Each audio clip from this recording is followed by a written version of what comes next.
Okay, I'm back again. Um, this time, what I'm going to talk about is research. I mentioned it briefly in one of my writing tips that you need to do research. So what I'm going to do is I'm going to tape this. I'm recording this, and then I'm going to add to it a series of images of various books, articles, and images that I collected and used to build a genre for myself, a world. It's called world building, and I spent a couple years doing it because I actually started writing the world at the same time as I was doing the collecting, but I got more focused as I went along and found, more materials. Anyway, the world I'm going to show you revolves around several things. One, the belief that the world is hollow, which sounds pretty nutso. But when you see some of the books and articles and stuff that I'm going to show in the slides, you'll see that there's a lot of people who took it seriously. As a matter of fact, one very, very famous admiral, Byrd, as a matter of fact, believed it to be true and claims that he actually went inside of our planet and he saw dinosaurs and all kinds of stuff. When that happened, it was during World War II, when Hitler was also looking to enter inside of our planet because, in theory, from everything that I've researched, he actually believed there were giants living inside of our planet, and he believed he was in communication with them, and he wanted to go inside and visit with them and gain their powers. Evidently, they had powerful weapons and flying saucers and all that good stuff.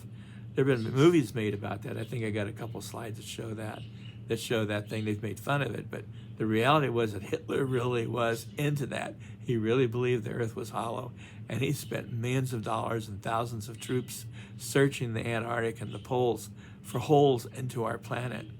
And evidently, the United States believed it was true too, to some degree, because we sent in troops and the Navy and the Air Force to investigate what the Nazis were up to.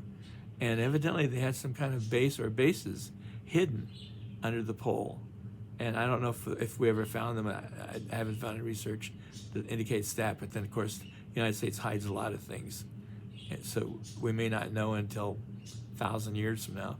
Who knows? But there was a lot of factual stuff gathered from Byrd's expedition. And then there's stuff that Hitler's mentioned. Also, there's a lot of texts, a lot of books written about the interior of the planet.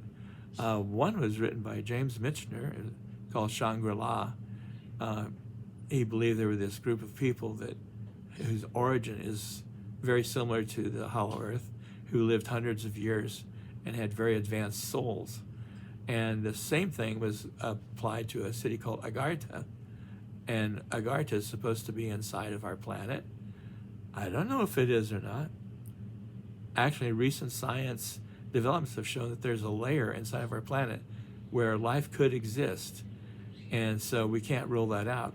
Also, as many of you who read the books on multi-dimensions and parallel worlds know, it doesn't have to be on our physical world to exist inside of our world. It could be in a parallel world that exists inside of our own. And that if our vibration changed and we entered into that other dimension, it would be real for us. So anyway, this is my little spiel on that. I hope you enjoy it and all the slides that are going to go with it. And there's baby again. You want to talk some more? Huh? You want to talk some more? Chirk, a chirk, a chirk. Chirk, a chirk. You like? Huh? Chirk, a chirk, a chirk. No, I guess he's out of chirks.